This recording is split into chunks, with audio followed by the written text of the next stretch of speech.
Welcome dear students. आज का जो हमारा टॉपिक है वो है आयोनाइजेशन एनर्जी। तो हम देखते हैं आयोनाइजेशन एनर्जी क्या होती है। Amount of energy required to remove most loosely bound electron from valence shell.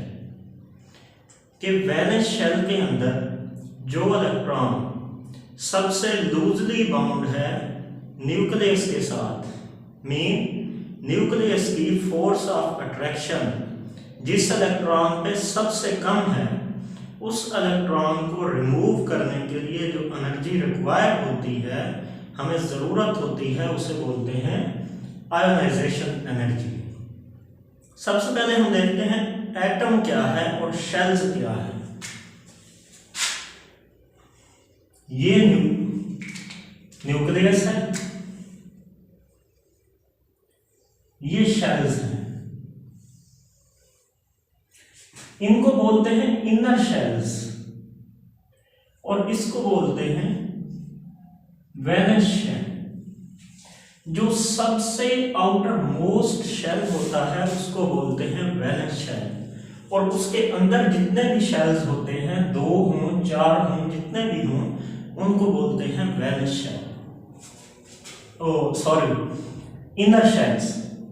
तो वैलेंस शेल के अंदर जो इलेक्ट्रॉन है उसके ऊपर न्यूक्लियस की फोर्स ऑफ अट्रैक्शन कम होती है as compare to inner shells के अंदर जो इलेक्ट्रॉन्स हैं। इनर शेल्स के अंदर जो इलेक्ट्रॉन्स हैं वो न्यूक्लियस के करीब हैं, और जो वैलेंस शेल के अंदर इलेक्ट्रॉन्स हैं वो न्यूक्लियस से दूर हैं, इसीलिए उन पर फोर्स ऑफ अट्रैक्शन कम होती है। इस इलेक्ट्रॉन को रिमूव करने के लिए जो एनर्जी हमें जरूरत होगी उसे कहेंगे ionisation energy. For example sodium है हमारे पास Na, इसमें से हमने इलेक्ट्रॉन को रिमूव किया।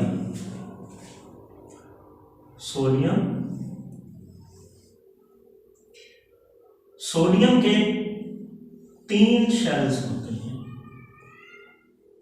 हमने पहले भी डिस्कस किया कि जो पीरियड नंबर होता है वो बयान करता है कि शेल्स की तादाद कितनी है, और जो ग्रुप नंबर होता है वो बयान करता है कि वैलेंस शेल के अंदर कितने इलेक्ट्रॉन्स हैं। तो सोडियम हमारे पास तीसरे पीरियड का एलिमेंट है, इसके 3 शेल्स हैं। सोडियम का एटॉमिक नंबर 11 है। एटॉमिक नंबर 11 है। पहले शेल में 2 इलेक्ट्रॉन्स, दूसरे में 2, 4, 6, 8 और तीसरे में 1 इलेक्ट्रॉन है।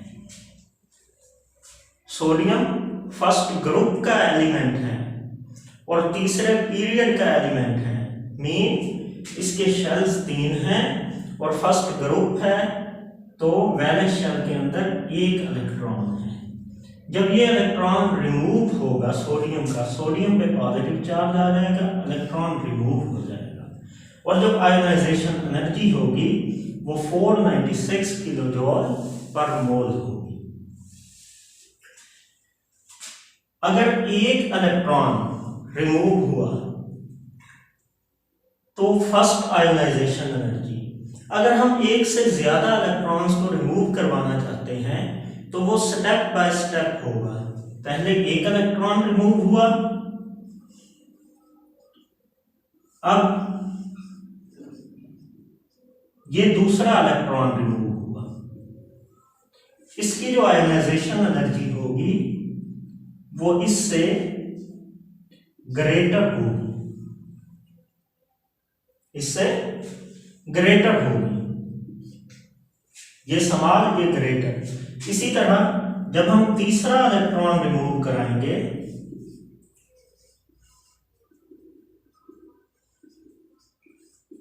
तो इसकी जो आयोनाइजेशन एनर्जी होगी वो इससे ग्रेटर होगी। तो आइए अब देखते हैं कि ग्रुप और पीरियड के अंदर आयनाइजेशन एनर्जी कैसे इंक्रीज होती है, कैसे डिक्रीज होती है। जब हम लेफ्ट टू राइट पीरियड के अंदर मूव करते हैं तो आयनाइजेशन एनर्जी इंक्रीज होती है। हमने एटॉमिक साइज और एटॉमिक रेडियस में स्टडी किया कि लेफ्ट टू राइट जब हम पीरियड में मूव करते हैं तो जो एटॉमिक साइज और एटॉमिक रेडियस होता है वो कम होता है। क्यों?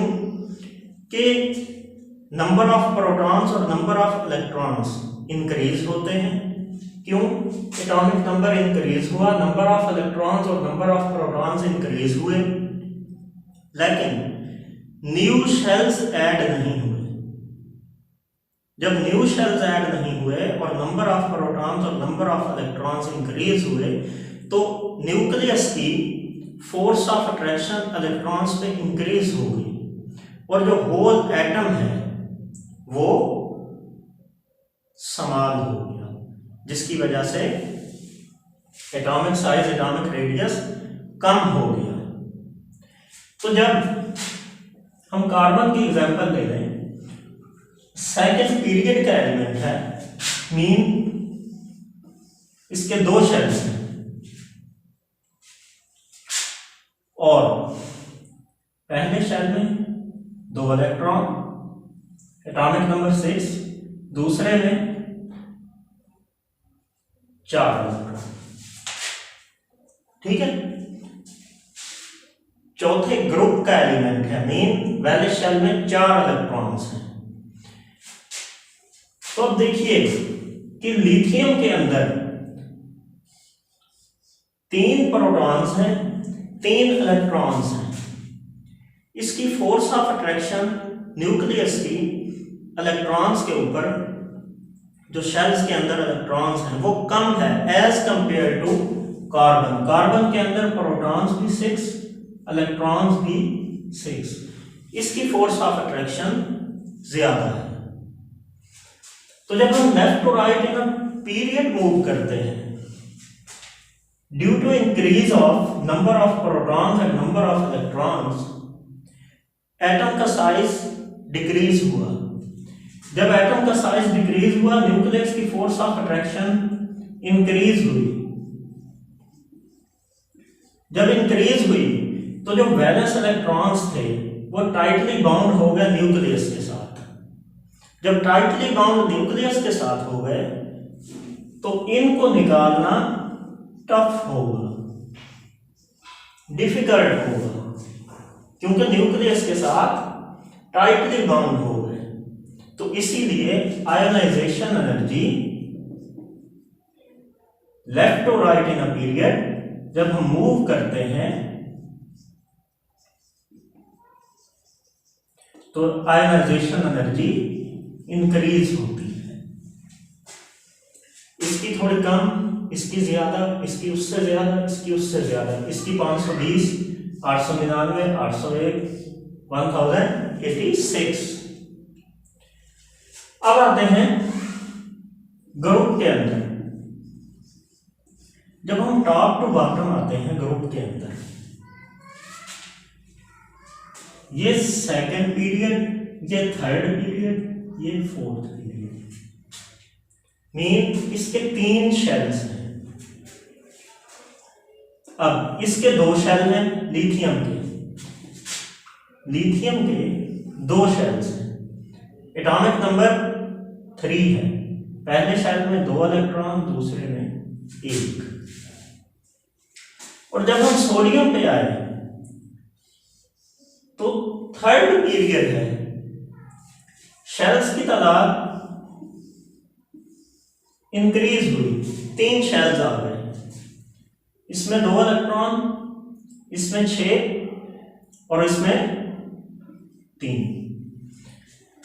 जब टॉप टू बॉटम आए तो हमें पता चला कि न्यू शेल्स ऐड हो रहे हैं, न्यू शेल्स ऐड हो रहे हैं।